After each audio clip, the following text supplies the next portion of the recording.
This is the Phillies POSTCAST, your instant game reaction for the Philadelphia Phillies. Part of the Locked On Podcast Network. Your team every day. Losing a baseball game where Otto Kemp gets you not one but two home runs in one game, and that's a game where Zack Wheeler starts, that should be an automatic win. As hot as the offense has been, a little cold today. Just 3 solo home runs. The other one, other than Otto Kemp, was hit by Nick Castellanos in the second inning, and you felt, all right, you get a little run support there for Zack Wheeler, and then that was, I don't know what is going on with Zack Wheeler, but that second inning, after you get up 2-0 on the Yankees on Carlos Rodon, you figure, all right, you got Zack Wheeler going here. Worst case scenario, this is going to be like a 3-2 game, a 2-1 game, that type of thing. And no, the Phillies did score 2 runs early for Zack Wheeler, and then in the bottom of that second inning, he hit 2 guys. Gave up a couple of bad placed balls there, and allowed 4 runs to cross the plate.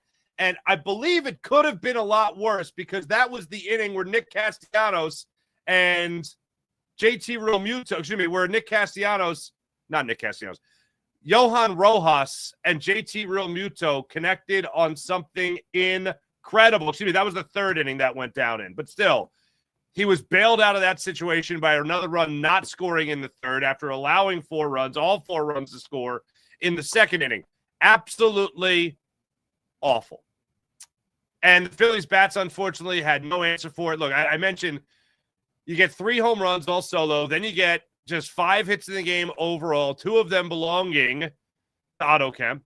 And then your 1, 2, and 3 hitters combined to go 0 for 12 today. As hot as Trey Turner has been, as hot as Bryce Harper has been, and Kyle Schwarber, today was the day where I guess they just weren't going to have it.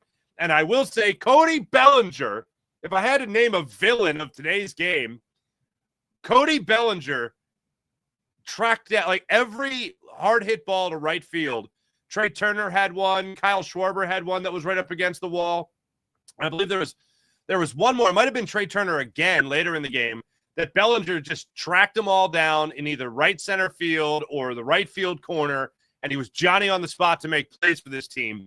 And either they were just missing them, just missing these balls, or Cody Bellinger just found the way to be in the right place at the right time consistently in this game, and that was very frustrating. But all in all, the most frustrating thing, if I had to say, let's get to the player of the game first and foremost. This ain't I'll go positive for this. This is the Locked On Player of the Game. Otto Kemp. Hey, look, you did 2 home runs in the game. In a positive way, I'm going to go with Otto Kemp. First and foremost, you get Carlos Rodon. You get him on that slider for your first home run of the game. That one came in the second inning. 378 feet. It was funny. When the game was wrapping up, John Kruk said that was the no doubt about it one. That was 378. It was a couple of rows back. Oppo Boppo. I thought there was doubt to that one, but still a couple of rows deep. Not much. But if either of the two, the 378 one, I would say I had doubt on, but still it was a slider that he hung with and popped it out there to the right side of the field and put it over the fence there. Phillies went up 2-0 at that point. Then the Phillies needed to get something going when they were down 4-2 in the 5th inning. This time, he jumps on a second pitch fastball. This one also off Carlos Rodon. And he puts this one 434 feet to dead center field. It was one of those that you saw it leave the camera shot, right, of home plate. And it went, oh, that's gone. And then Grisham went back. And it was 334 feet. Did not think that one was coming back. And he jumped all over that fastball over the middle of the plate. Did not miss it. I think it was about 94, 95 miles per hour. And he jumped all over it. Bat meets ball at an accelerated rate. Bye-bye. And he thought, all right, 5th inning. Looks like Wheeler has settled in a little bit. You hope. Let's get out of it. Let's tie this game up. Let's get something going for Zack Wheeler. Maybe he can get himself a win by the bottom of that 5th inning. Unfortunately, after that, despite the fact that Edmundo Sosa got an infield single that was off Rodon, Wilson was able to work a walk, so he got first and second. You got nobody out. Johan Rojas in this 5th inning. Let's get right to this, too, as well. Time to reveal where the game was won or lost. It's the turning point. Johan Rojas has one job, all right, at the plate, that is, and that is to bunt. Yeah, you got to play good in the outfield. You got to play great in the outfield. Had that miraculous play again in the third inning with him and JT Realmuto. That was amazing. But when you're at the plate and you got a first and second, nobody out type situation, and you get a fastball at the knees when you're looking to bunt, and you just watch that baby go by, as a matter of fact, you're 3-pitch at bat, you just, strike three. You're just a spectator. You literally have one job in that situation, Johan Rojas, and he did not do his job at that point in the game. So, all right, that's fine. All right, then we'll chill out, right? We'll just relax. That's not a problem. You still got nobody out. You got Trey Turner coming up. You got Kyle Schwarber coming up. Guess what? Nothing. You lose. You blew it. Good day, sir. Trey Turner, Kyle Schwarber, nothing doing for you, unfortunately, after that one. Turner grounded out to short, and then I believe that was Schwarber's long fly ball to deep right field that Cody Bellinger tracked down. Not great. Not ideal. But that was, to me, where the wind was out of the balloon. The wind was out of the sails. Just didn't feel like the Phillies were going to have it in that game. There were also a couple of hits by, or a couple of, some contact there from Bryce Harper. One was in his first at bat, a humpback liner to second base for an out. And then I want to say it was a little bit later in the game, maybe the fourth inning. He lined out to first base. Thought there was good wood on it, unfortunately, and just wasn't dropping in there for a hit. There were a couple of hits like that, a couple of swings, I should say, that resulted in that for Bryce Harper. A couple of at-bats that just were, you hit them where they were, not where they ain't, unfortunately.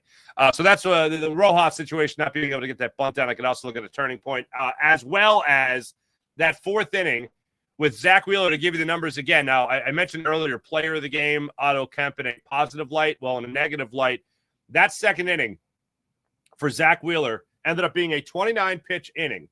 He gave up the leadoff single to Stanton. Then he hit Chisholm in the toe with a sweeper. Then he hit Dominguez, so he hit back-to-back guys. He would go on to hit 3 in total. He hit Dominguez with a cutter in the belt buckle. That wasn't fun. Bases loaded, nobody out. McMahon gets the 2-run double in the right field corner. He gets Volpe to strike out on the sweeper. Wells gets the sac fly RBI to left field. They took advantage of Kyle Schwarber being in left field today. As much fun as it was to see Kyle Schwarber in that first inning track down 2 fly balls in left field. One easier. The first one he tracked down for the second out was easy. The third one, he fell while making the catch, and he even got up laughing at himself with the assistance of Johan Rojas to get him up, not with him laughing. That one, Wells sac fly to left field. That led to a run being scored. And then Grisham got the RBI single to right field, and that was that. Maybe that's a situation there where Nick Castellanos comes up with that. We're talking about something different. Maybe he tries one of his sliding grabs. We're talking about something different. Not in that case, unfortunately. Phillies went down at that point 4-2 in that fourth inning, and there should be in the second inning. And that was the struggle bus, unfortunately, for Zack Wheeler. By the way, Zack Wheeler has now hit 4 batters in his last 2 games. Today, hitting 3, a career high. So, milestone achievement for Zack Wheeler. To go with what I was saying to open the show, it just feels like a sin, as my grandmother would say, to lose a game started by Zack Wheeler where Otto Kemp gets you 2 home runs. That just shouldn't be allowed. Shouldn't be allowed. When we come back, I'm going to take your comments. I'll also give you what you guys will be talking about, because believe it or not, this game, unfortunately, with the Phillies failing to complete the sweep, unfortunately, no rest for the weary. Phillies are headed out to Chicago to take on the Southsiders for a 3-game series leading up to the trade deadline. Talk about that when we return. This is Locked On Phillies Postcast and Locked On Phillies YouTube channel. You guys have heard me talking plenty about Monarch Money. Hopefully you guys are taking advantage of Monarch Money. Ever wish managing your money felt easier? Well, with Monarch Money, it can be, whether you're growing your own savings and planning to make a big purchase. Monarch puts you in the driver's seat. It's like having your own personal CFO, giving you full visibility and control over your finances. Monarch Money is more than just a budgeting app. It's so much more, as a matter of fact. It's a complete financial command center. You can track your accounts, investments, and spending all in one place. So in addition to managing your money, you're also building wealth. Maybe you got young kids, you're saving for college. Maybe you want to buy a new car, got to save up for that. Maybe you just moved in with your significant other. Maybe you just got married, combining finances. Monarch Money can help you track everything. And how about this? Take control of your finances with Monarch Money. Use promo code LOCKEDONMLB. That's promo code LOCKEDONMLB at monarchmoney.com for 50% off your first year at monarchmoney.com with promo code LOCKEDONMLB with half off your first year at monarchmoney.com. How about Game Day Hue? Huh? How about that? Hue. Game Day Hue. H-U-E. Game Day Hue. This show is brought to you by Game Day Hue. Makes clean, no logo gear with team-inspired colors for every pro and college fan base. It's all about letting the colors speak for you. No giant logos, just smart, versatile style that works on game day, maybe on the golf course, or everywhere in between. How about this? Not just about hats. How about this? You can check out their split shade gloves. They are incredible. I have a few pairs of them. Made for the golf course, made for the perfect gift for the fan that has everything. And right now, you can get 15% off with promo code MLB15. That's MLB15 at GameDayHue.com. That's GameDayHue, H-U-E.com. The code even stacks on bundle deals. So now's the time to load up with Game Day Hue. That's GameDayHue.com. Let your colors talk for you, because colors speak louder than words. That's GameDayHue.com, promo code MLB15. All right, without before we go any further, let's get into This is what you'll be talking about. Zack Wheeler hitting, guys. That's something I think you're going to be talking about tomorrow before the White Sox series kicks off there in Chicago.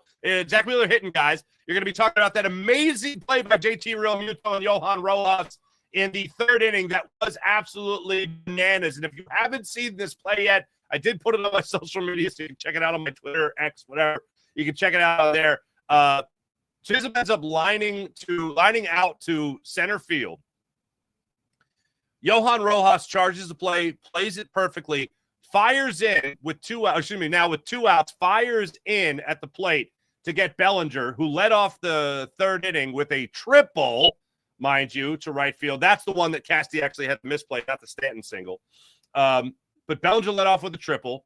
So with one out, Chisholm lines out to center field to Johan Rojas. Rojas sails the throw to home, but it is right on line, just sailed it. JT Realmuto turns into Air Muto, okay? Leaps up into the air. This is a catcher we're talking about here that is, I don't know how many games he's caught in his big league career, but I know it's a boatload. And he's got a vertical that I think my knees just would have popped out. I just would have blown both my knees out if I would have attempted this. And even in my athletic prime, if I was on a what do you call it? A trampoline, I couldn't have gotten up this high. This dude, full gear, jumps up in the air, snags it, brings the ball down, brings the glove down, and just tags Cody Bellinger on the neck, ear area of the helmet, I guess, right before he touches home plate. It was literally like there's a bang, bang play, and there's a bang, bang play. There's a bang, bang play, and there's a bang, bang play. That's what this one was, a bang, bang play, okay? That was pretty awesome. That's something I think people will be talking about tomorrow. Unfortunately, it all goes down in a losing effort as the Phillies fall 4-3, but that was a pretty badass moment. Let's get to the chat check and see what you guys have to say about this one. I'm sure a lot of emotions were flying around all the live long day when you talk about this one, unfortunately. Yeah, let's get into it here. Jess Patrick, win or lose, Otto Kemp is a total stud. The guy gets called up to play third base and learns left field on the job. He just keeps improving. Absolutely. We didn't sweep them, but we still sent the torpedo bats back to the rack. Phenomenal. Thank you, Jess Patrick. Morgan Landy, frustrating loss. Is it me or is it the multiple occasions when we have a chance to sweep, Wheeler lays an egg on a Sunday? Kind of feels like that. Otto Boppo. I like that, Joseph Grillo. Thank you. 2 bombs. 4 home runs on the year. Also, Marsh and Rojas, 4 home runs combined. Alec Boehm, 8 home runs. Well, how about this? Castellanos' home run today was only his 14th of the season, and he's played in all but 2 games this year. Bryce Harper, missed a month, and he's got 15. That's fun. Seabrook 9, when the home runs don't happen. Well, he hit 3 home runs in this game. He hit 3 home runs. Where was the, like yesterday, Kyle Schwarber had the 2-run double in the gap in left center field. That wasn't a home run. Like, where's that kind of hit? All you needed today? Was it the 5th inning? I'm gonna mess this up. Yeah, it was the 5th inning. Otto Kemp gets a home run. All right, so now it's a 1-run ball game. Then you get runners on first and second with nobody out, and you can't do anything with that? Are you kidding me? You got the top of the order coming up after Johan Rojas can't even lay down a bunt. Come on! That's why this team is so frustrating. All right. Seabrook, Nicky Nips with the 3-pitch, 3 swings to lead off the 9th. He's the best. Isn't that great? Dean, what's up, Dean? This is one of the reasons why Zach won't win the Cy Young as much as we want to. Yeah, it kind of feels like that. It feels right now like he's either going through just some kind of weird thing where he's pulling his pitches in a little bit more. The thing that was interesting, the Chisholm hit by a pitch was a sweeper, got him in the toe. The Dominguez on the back-to-back hit by pitches there, it was a cutter that he pulled inside and got him in the belt. Then in the 5th inning, he took over. 6th inning. He starts the 6th inning at 93 pitches. He hits McMahon, and he got him very similarly to the way he got Chisholm in the 2nd inning. Got him on a sweeper, hitting him in the foot for the 3rd hit batter of the day. Not ideal. Make no mistake, the relievers were terrible. Just bailed them out. Immense. Yeah. Oh, the Yankees or the Phillies? At least outfield Kyle was having fun today. How do you not enjoy seeing him chuckle, guffaw, whatever it was? Guffaw, literally. He guffell is what he did. Joseph Brennan, hello. How is Rojas not bunting in that situation? He was bunting on the first. Do you mean successfully? Because he tried to lay down a bunt on the first pitch and then laid off of it from that point on. I didn't know what the hell was going on. You could see him slide the hand up, right-handed batter, slide the hand up and look like he was going to go down and then decided to lay off of it. I'm like, what are you doing? Why? We're right there. You're right there. You're right. He didn't fully square around, but you could tell he just bailed on the idea early, I guess. I don't know. DM, after those 2 offensive wins, why is he tinkering with the law? No, I don't know. Willy Wonka reference for the kids. Go Dodgers. What are you even saying? Mark C. Hello. Mark with a KC. Saying hi to Mark with a C. F, I guess. 1 inning killed Wheeler. Unusual wildness. Right? Jerry Von Skyber, not going to lie, when I saw the lineup before the game, I said, here's a loss. When I saw Weston Wilson at second, Trey Turner was your designated hitter. That was just banana sandwich as far as I'm concerned. I don't like how, this is what we were talking about. I was talking about this yesterday. When did I do it? Yesterday. It was Friday. Friday, I did a hit with CBS 3 locally in Philly, and they asked me about, your dream scenario, and I told the producer the dream scenario is Stephen Kwan. I feel like that's just the best fit for this Phillies team. And best scenario and likely scenario, because I don't think Suarez is happening. I don't think Brent Rooker is happening, which was the producer at CBS 3, which was their dream scenario. I'm like, so he plays left or Schwarber plays left? And it was like, oh, Schwarber plays left. And I'm like, I would love to get Brent Rooker and 30 home runs and a guy who can get on base and hit from the right side of the plate. I'd love to get him in this lineup. But then left field just feels like a black hole. That's what it feels like. Even with that being said, I'd love to see them get Brent Rooker and Mason Miller again. Yeah, let's do that. Let's do that whole trade thing again. Let's run that back from last year. Except this time, do it. Anyway. But yeah, it definitely felt like it was not going to go well for the Phillies today. No bueno. What a phenomenal athlete, JT, says Mark. Yep, absolutely. Philly at 8. I could trust Joe Blanton's bat more than Weston Wilson's. Are you saying that because there was a Joe Blanton reference today during the game with the Savannah Bananas in Citizens Bank Park? Blanton had been out there. Shane Victorino was out there. This is why we got Brewer for the Brewers to replace Rojas' only job. I haven't looked it up. Is he a great bunter? That's not something I really look up when somebody gets acquired by the Phillies. But thank you, Seabrook9. Timothy B. Yo, Farzetta, they just don't win on Sundays. They just don't win on Sundays. You are correct. Thanks, everybody in the chat. You guys are wonderful, as per usual. As for the Phillies, the rest of this week, here's the way it shapes out. You got 3 games going on in Chicago, taking on the White Sox. That'll be a lot of fun. You have back-to-back 7:40 start times for the first 2 games of this series. Phillies, they're looking at just – can we get a sweep? Can something like that happen, please and thank you? You got Sanchez going against Martin or Martin, I can't remember. Luzardo against Cannon, and then you got Walker against Hauser. That's the way that one's going down. 7:40, 7:40, and 2:10. So at least you see Christopher Sanchez on the hill. Phillies have the off day Thursday. And then next thing you know, we got the trade deadline. The White Sox, by the way, are terrible at baseball. 38 wins to this point on the year. And as for the MLB trade deadline, will be that Thursday. Yeah, it is Thursday, this Thursday. Good times. Thanks for watching. Thanks for listening. Make sure you guys hit like and subscribe on the Locked On Phillies YouTube channel, where you got me for your Locked On Phillies postcasts. And you got Connor Thomas each and every day for your Locked On Phillies daily podcast. Thanks for watching. Thanks for listening. Make sure you guys hit like and subscribe. Be back with you guys tomorrow night. Looking forward to it. Phillies bouncing back and hopefully winning tomorrow. And then again on Tuesday. And then, hey, Wednesday, where like a sweep could happen and everything. That'd be fun. Thanks for watching. Thanks for listening to the other. Bye. All right, cheers to this side. Bye.